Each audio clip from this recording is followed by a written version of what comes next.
ನಮಸ್ಕಾರ ಮಕ್ಕಳೇ, ಹೆಂಗಿದ್ದೀರಾ? ನಿಮ್ ರಜಾ ಎಲ್ಲ ಹೇಗೋಯ್ತು? ಹಬ್ಬ ಎಲ್ಲ ಚೆನ್ನಾಗಿ ಆಚರಿಸಿದ್ದೀರಾ ಅಂತ ನಾನು ಅನ್ಕೊಳ್ತೀನಿ. ಸೊ ಇವತ್ತಿನ ಈ ವಿಡಿಯೋನಲ್ಲಿ ನೀವೇನ್ ನೋಡ್ತೀರಾ ಅಂದ್ರೆ ಪಾರ್ಟ್ಸ್ ಆಫ್ ಸ್ಪೀಚ್ ಬಗ್ಗೆ ನಾವು ತಿಳ್ಕೊಳ್ತೀವಿ.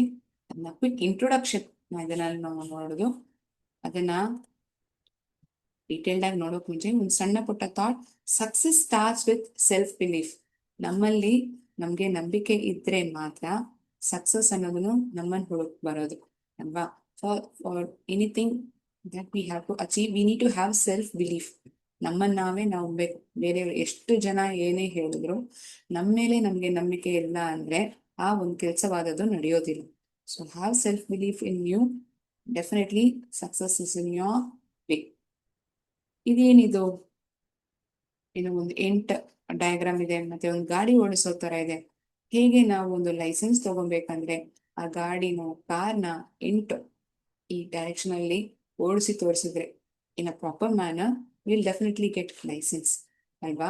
ಅದೇ ತರನೇ ಆ ವಾಕ್ಯ ರಚನೆಯಲ್ಲಿ ಪ್ರತಿಯೊಂದು ವಿಷಯನೂ ಆ ಒಂದು ಜಾಗದಲ್ಲಿ ಇದ್ರೆ ಮಾತ್ರ ಅದು ಪೂರ್ತಿಯಾಗಿರುವ ಸೆಂಟೆನ್ಸ್, ಆ ವಾಕ್ಯವಾಗಿ ಅದು ಆಗೋದು ಅಲ್ವಾ? There are 8 parts of speech. ನಿಮ್ಮೆಲ್ಲರಿಗೂ ಗೊತ್ತಿದೆ ತಾನೆ 8 ಪಾರ್ಟ್ಸ್ ಆಫ್ ಸ್ಪೀಚ್ ಎಲ್ಲ ಯಾವ್ದಂತ? ಸೊ ಅದನ್ನ ಕ್ವಿಕ್ ಆಗಿ ರೀಕ್ಯಾಪ್ ಮಾಡೋಣ. ಮುಂದೆ ಬರೋ ವಿಡಿಯೋಗಳಲ್ಲಿ ಪ್ರತಿಯೊಂದು ಪಾರ್ಟ್ಸ್ ಆಫ್ ಸ್ಪೀಚ್ ಡೀಟೇಲ್ಡ್ ಆಗಿ ನಾವು ಕಲಿತೀವಿ, ಆಯ್ತಾ? ಕ್ವಿಕ್ ಆಗಿ ಇವಾಗ ನಾವು ರೀಕ್ಯಾಪ್ ಮಾಡ್ಬಿಡೋಣ. ಈಗ ಗಾಡಿ ಓಡಿಸೋದಕ್ಕೆ ಇಂಟ್ ಹಾಕಿ ತೋರಿಸ್ಬೇಕಂದ್ರೆ ಅದೇ ತರಾನೇ ನಮ್ ದೇಹದಲ್ಲಿ ಎಷ್ಟೋ ಪಾರ್ಟ್ಸ್ ಇದೆಯಲ್ಲ. ಕಣ್ಣು, ನಾಲಿಗೆ, ಬಾಯಿ, ಮೂಗು, ಕೈ, ಕಾಲು, ಒಂದೊಂದು ಪಾರ್ಟ್ಸ್ ಆಫ್ ಬಾಡಿನೂ ಅದರದ್ದು ಫಂಕ್ಷನಾಲಿಟಿ ಅದು ಮಾಡ್ತಿದೆ ಅಲ್ವಾ? ಅದೇ ತರಾನೇ ಈ ಪಾರ್ಟ್ಸ್ ಆಫ್ ಸ್ಪೀಚು ಆ ವಾಕ್ಯದಲ್ಲಿ ನೌನ್ಸ್. ನಾವು ನಾಮಪದ ಅಂತ ಹೇಳ್ತೀವಿ. ಒಬ್ಬ ವ್ಯಕ್ತಿಯ ಹೆಸರಾಗಿರ್ಬೋದು, ಜಾಗ, ಒಂದು ವಸ್ತು, ಇಮೋಷನ್ ಆಗಿ ಕೂಡ ಇರ್ಬೋದು. ಇವೆಲ್ಲ ನಾವು ನಾಮಪದ ಅಂತ ಹೇಳ್ತೀವಿ. ಒಂದು ಪ್ರಾಣಿ, ಪಕ್ಷಿ, ಇವೆಲ್ಲಾನು ನಾವು ನೌನಲ್ಲಿ ಕ್ಯಾಟಗರೈಸ್ ಮಾಡ್ತೀವಿ. ಈ ಸೆಂಟೆನ್ಸ್ ನಲ್ಲಿ ಇವೆಲ್ಲ ನಾವು ನೋಡ್ತೀವಿ. ಪ್ರೊನೌನ್ಸ್ ಇವೇನು? ಸರ್ವನಾಮಗಳು. ಅವನು, ಅವಳು, ನಾನು, ಅವರು, ನೀನು, ನೀವು, ಇಂತಹ ಪದಗಳನ್ನ ನಾವು ಏನಂತ ಕರಿತೀವಿ? ಸರ್ವನಾಮಗಳು ಅಂತ ಹೇಳ್ತೀವಿ. ಅಂದ್ರೆ ನಾಮಪದ ಬದಲು ನಾವು ಉಪಯೋಗಿಸ ಪದನ ನಾವು ಪ್ರೊನೌನ್ಸ್ ಅಂತ ಹೇಳೋದು ಅಲ್ವಾ? ಆ ವಾಕ್ಯದಲ್ಲಿ ಯಾವ್ದಾದ್ರು ಒಂದು ಕ್ರಿಯಾ ಬಗ್ಗೆ ಮಾತಾಡ್ತಿದ್ದಾರೆ, ಏನ್ ಕೆಲಸ ನಡೀತಿದೆ ಅಂತ ಹೇಳ್ತಿದ್ದಾರೆ ಅಂದ್ರೆ ಅದನ್ನ ನಾವು ವರ್ಬ್ ಅಂತ ಕ್ಯಾಟಗರೈಸ್ ಮಾಡ್ತೀವಿ. crawl, run, dive, swipe, write, scoot, ride. You can see a lot of words over here as verbs. So next, adverb. Word that tells more about this verb. It describes a verb. It can even describe adjective as well or another adverb, and it answers questions such as how often, ಹೇಗೆ, ಎಷ್ಟು ಸತಿ, ಯಾವಾಗ, ಎಲ್ಲಿ, ಇಂತಹ ಪ್ರಶ್ನೆಗಳಿಗೆ ಅದು ಉತ್ತರಿಸ್ತಿದೆ ಅಂದ್ರೆ ಅದನ್ನ ನಾವು ಅಡ್ವರ್ಬ್ ಅಂತ ಕರಿತೀವಿ. ಮತ್ತೆ ಅಡ್ಜೆಕ್ಟಿವ್ಸ್, ವಿಶೇಷಣ, word that describes the noun. ಅದೊಂದು ಉದ್ದವಾದ ಬಿಲ್ಡಿಂಗ್. ಎಂತಹ ಕಟ್ಟಡ ಅದು? ಉದ್ದವಾದ ಕಟ್ಟಡ. ಹೇಗಿದೆ ಆ ಕಟ್ಟಡ? ತುಂಬಾ ಉದ್ದವಾಗಿದೆ. Tall building.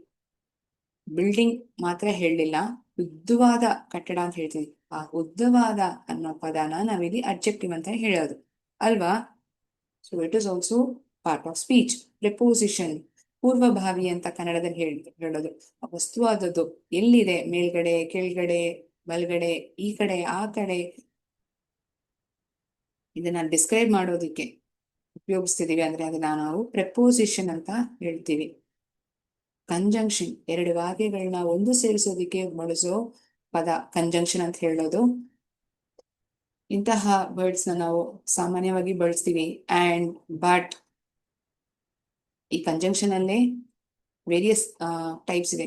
ಕೋಆರ್ಡಿನೇಟಿಂಗ್ ಕಂಜಂಕ್ಷನ್ ಇದೆ, ಸಬಾರ್ಡಿನೇಟಿಂಗ್ ಅಂತಿದೆ, ಕೋರಿಲೇಟಿವ್ ಕಂಜಂಕ್ಷನ್ಸ್ ಅಂತ ನಾವು ಕರಿತೀವಿ. ಸೊ ಇವೆಲ್ಲಾನು ನಾವು ಡೀಟೇಲ್ಡ್ ಆಗಿ ಮುಂದೆ ಬರೋ ವಿಡಿಯೋಗಳು ನೋಡ್ತೀವಿ. ನಿಮ್ಗೆ ಕ್ವಿಕ್ ಆಗಿ ರೀಕ್ಯಾಪ್, ಇಂಟ್ರೊಡಕ್ಷನ್ ಕೊಡ್ತಿದ್ದೀನಿ ಇಲ್ಲಿ, ಆಯ್ತಾ? ಮತ್ತೆ ಕೊನೆಯಾಗಿ ಇಂಟರ್ಜೆಕ್ಷನ್, ಪ್ರಕ್ಷೇಪಣವು. ಅಂದ್ರೆ ಇಲ್ಲಿ ಏನ್ ಮಾಡತ್ತೆ interjection? It expresses emotion. Greeting ಆಗಿರ್ಬೋದು, ಅಗ್ರಿಮೆಂಟ್, ಸೌಂಡ್ಸ್, ಎಮೋಷನ್ ಇವೆಲ್ಲ ಎಕ್ಸ್ಪ್ರೆಸ್ ಮಾಡೋ ವರ್ಡ್ಸ್ ನಾವು ಇಂಟರ್ಜೆಕ್ಷನ್ಸ್ ಅಂತ ಕರಿತೀವಿ. So there are 8 parts of speech. ಹೇಗೆ ಗಾಡಿ ಓಡಿಸೋದಕ್ಕೆ 8 ಹಾಗೆ ತೋರಿಸ್ಬೇಕು, ಅದೇ ತರ ಒಂದು ವಾಕ್ಯದಲ್ಲಿ ಈ 8 ಪಾರ್ಟ್ಸ್ ಆಫ್ ಸ್ಪೀಚ್ ಅನ್ನೋದು ತುಂಬಾ ಮುಖ್ಯವಾಗಿದೆ. We need to learn. ಎಲ್ಲಾ ವಾಕ್ಯಗಳು ಈ 8 ಇರತ್ತಾ ಅಂತ ಹೇಳಿದ್ರೆ ಇರಲಿಲ್ಲ. But we need to know that ಏನಂತ ನಮ್ಗೆ ಗೊತ್ತಿರ್ಬೇಕು ಅಲ್ವಾ. ಸೊ ನೆಕ್ಸ್ಟ್ ವಿಡಿಯೋನಲ್ಲಿ ಪ್ರತಿಯೊಂದು ಪಾರ್ಟ್ಸ್ ಆಫ್ ಸ್ಪೀಚ್ ನಾವು ಕಲಿಯೋಣ. ಸೊ ಈ ವಿಡಿಯೋ ನಾನು ಇಲ್ಲೇ ಸ್ಟಾಪ್ ಮಾಡ್ಕೊಳ್ತೀನಿ. ಜೈ ಹಿಂದ್, ಜೈ ವಿದ್ಯಾಶಕ್ತಿ.